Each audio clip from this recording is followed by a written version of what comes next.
All right, this is an additional demo for Chapter 10, Getting Technical, and this is based on a student request. So I will work through a little bit of this, and then if you have additional questions, let me know. We are in Chapter 10, Getting Technical again, and it's exploring Adobe Illustrator CS6 with CC Enhancements as our textbook. So now we have 10L2 open. And the textbook indicates that there are some things that have been created so that the exercise isn't too complicated.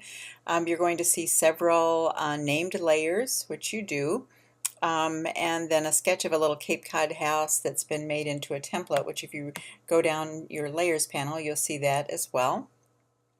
And there are some pre-drawn elements, since creating some of those shapes is not as intuitive when using this feature for the first time.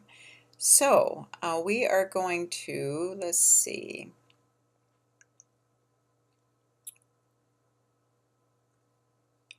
first going to click and hold on the, well, I'm going to get rid of the layers for just a moment. We're going to click and hold on the Perspective Grid tool in the Tools panel. And we're going to move the cursor to the right and click on the right pointing arrow. And that's going to release that Perspective Grid panel away from the rest of the tools. Now we're going to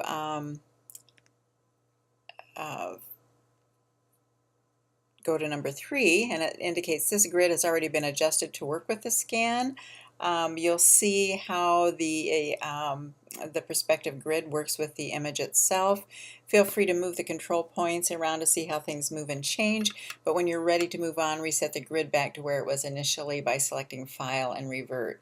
All right, and you can move each one of these dots and circles according to what what view you want, but again, I'm going to leave it as it is so I don't confuse the issue. This little diagram obviously tells you how you can manipulate the grid. This particular diamond will extend or adjust the floor-to-ceiling plane angle.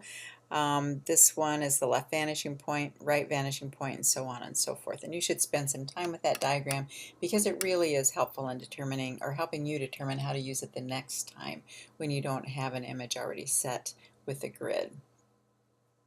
All right, so at the bottom of the grid are 3 circle-like wheel-like circles that control the angle of the left, right, and horizontal plane views.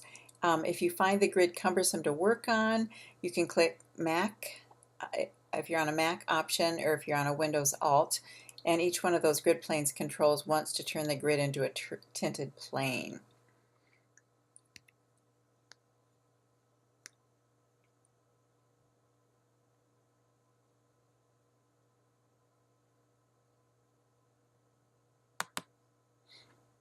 And again, that is under the preferences. I believe that they said that you could do that.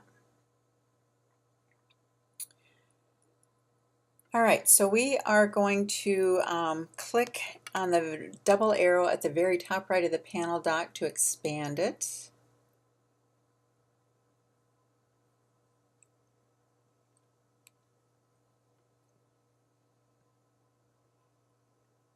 And then in order to let's go over this note as well, because if you do lose the grid, that is frustrating. You can click on the Perspective Grid tool or use View Perspective Grid, Show Grid to have it reappear. And that's always right here under this little arrow. And I can hide the grid, or I can go back up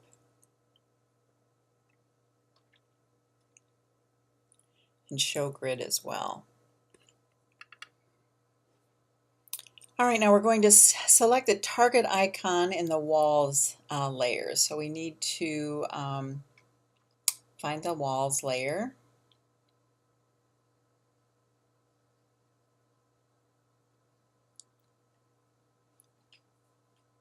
And you want to click on this little icon right here.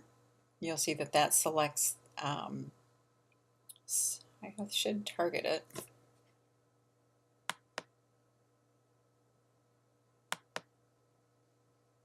Okay. And then click on the left side of the plane switching widget. So if you go up here, this is the plane switching widget, and you want to click on this left side, and you'll see that that blue correlates to this side of your perspective grid. And then with the rectangle tool, you want to click and drag a rectangle over the front of the house.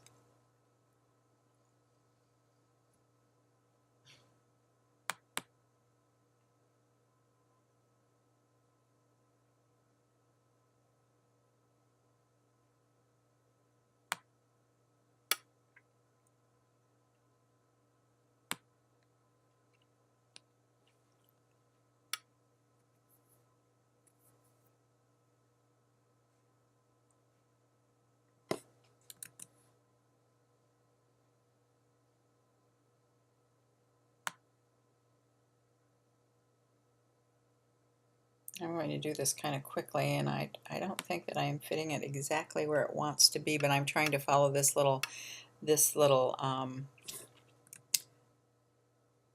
going to zoom in a bit, this little illustration. So I'm going to close this out, and it looks like to me that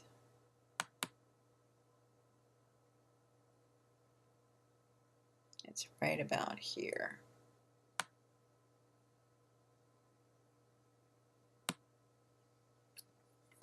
Now you want to highlight the right side of the plane switching widget, which is right here. And then we're going to go back to the layers panel, and we're going to unlock the parts layer.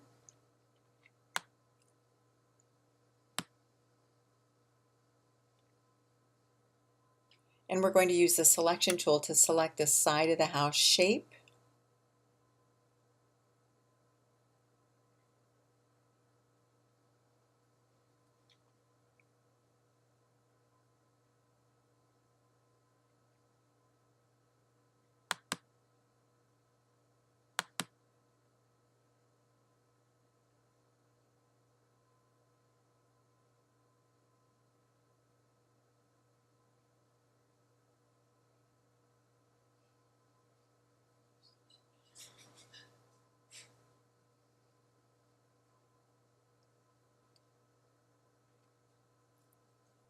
All right, sorry for the interruption. I thought my dogs were going to need me there for a minute, but this shape here,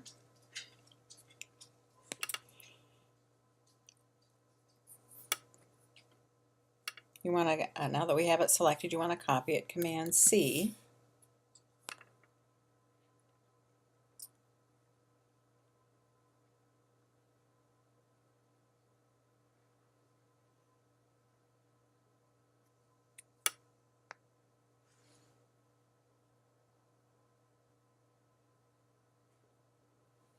And we're going to highlight the walls layer.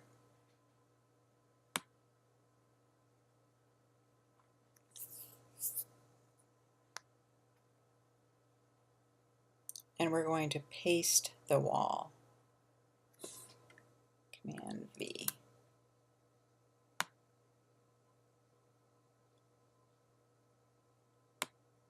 And there we go. I think I would need to make that one a little bit larger as well if it's going to meet the same size as the other side of the house.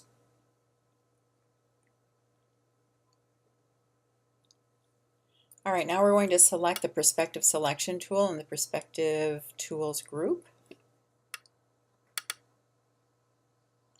and drag this side into that particular area as I had done. You'll want to just click and drag this just to a little bit to the left or to the right in this instance, so you can see what happens as you drag it. It automatically moves into an appropriate or correct perspective environment or shape based on the vanishing points left and right. It's really a nice tool once you learn how to use it. And I think that this was the request, the only request that was made, so I'm going to sign off now. And if you need some additional help working with this, let me know. I'll be happy to do another demo.